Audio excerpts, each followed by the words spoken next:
श्री सीताराम महाराज जी को प्रणाम। समय की बात है, पापियों के पाप से दुखित हुई यह पृथ्वी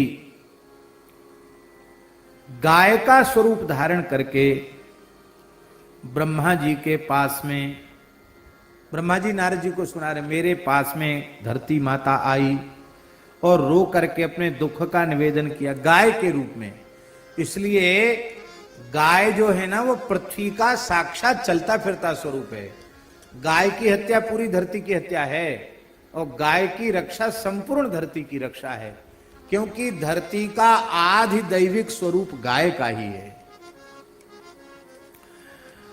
तो ब्रह्मा जी कहते हैं कि गाय के दुख को सुन करके हम शंकर जी को साथ लेकर के गोलोक धाम गए।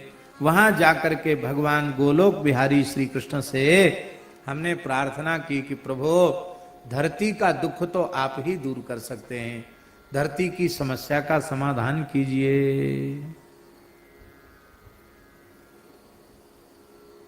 ठाकुर जी ने कहा चिंता मत करो, हम अवतार लेंगे। और ऐसा कह करके भगवान ने राधा रानी को बुलाया। ततः कृष्ण समाहूय राधाम प्राण गरीयसीम। प्राणों से विधिक प्रिय जो राधा रानी हैं, उनको श्री कृष्ण ने बुलाया और बुला करके कहा कि हम पृथ्वी का भार उतारने के लिए गोलोक धाम से धरती पर ब्रजमंडल में अवतार लेंगे।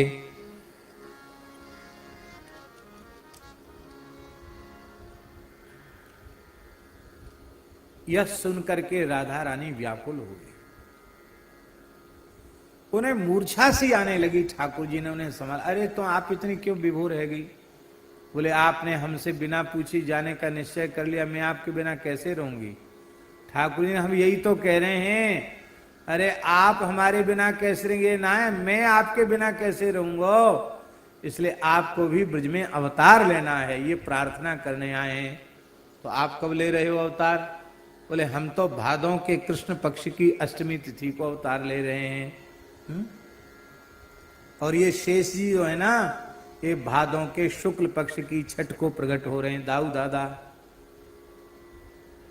तो आप पसंद कर लो कौन सी तिथि? बोले आप भादों की कृष्ण पक्षी की अष्टमी, तो हम भादों के शुक्ल पक्ष की अष्टमी। यहां एक बड़ी विचित्र बात है, राधा रानी की प्रधान अष्ट सखियां सब शुक्ल पक्ष में, राधाष्टमी के आगे पीछे ही सब प्रकट भई हैं, और श्री कृष्ण के अष्ट सखा सब कृष्ण पक्ष में, कृष्ण के आसपास ही सब, कोई चौथ तीज को, कोई चौथ को, कोई पंचमी को, कोई नवमी को, ऐसे प्रकट हुए सब कृष्ण पक्ष में। और राधा रानी की अष्ट सखियां सब शुक्ल पक्ष में आई हैं, प्रायः सब शुक्ल पक्ष में आई है, 8 सखियां।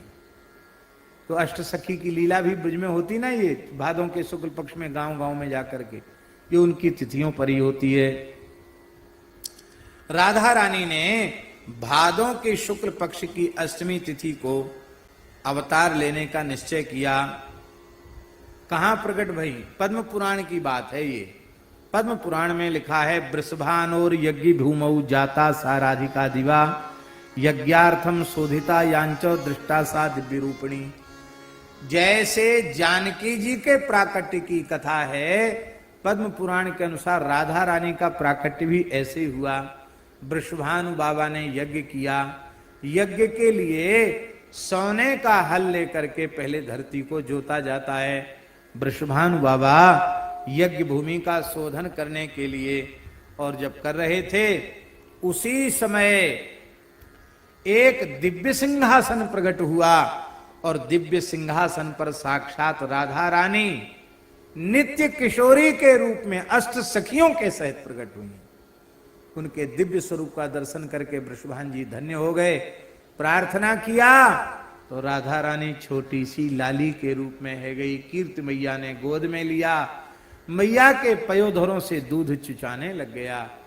और ये है दिव्य प्राकट्य। जैसे ठाकुर जी चतुर्भुज रूप में प्रकट होते हैं, फिर छोटे से लाला बन जाते हैं, ऐसी राधा रानी प्रकट भई, अयोनिजा के रूप में प्रकट भई है। राजा नंदमना भूत्वां प्राप्य निज मंदिरम दत्तवान महसीम नीत्वा चताम पर्यपालयत अपकीर्ति मैया की गोद में दिया, मैया के पयोधरों से दूध आने लग गया। गोपनीयम गोपनीयम गोपनीयम प्रयत्नतः। ये और बात कह दी ब्रह्मा जी ने, नारद जी ये रहस्य सबको पता नहीं है कि यज्ञ भूमि से ब्रज की भूमि से ब्रज रज से राधा रानी प्रकट भई, सब लोग जानते नहीं है। ये बड़ा गोपनीय रहस्य है, इसको गुप्त ही रखना, सब इसके अधिकारी नहीं हैं। बोलो भक्तवत्सल भगवान की जय। इस राधा रानी के प्रादुर्भाव की कथा जो श्रद्धा पूर्वक सुनता है वो संपूर्ण पापों से मुक्त होकर के भगवान के धाम में पहुंचने का अधिकारी हो जाता है। सर्व पाप विनिर्मुक्तश्चान्ते याति हरेर गृहम। बोलो राधा रानी की जय। जय जय श्री राधे। धन्यवाद। श्री सीताराम जी की कृपा बनी रहे। कृपया लाइक, शेयर और सब्सक्राइब करें।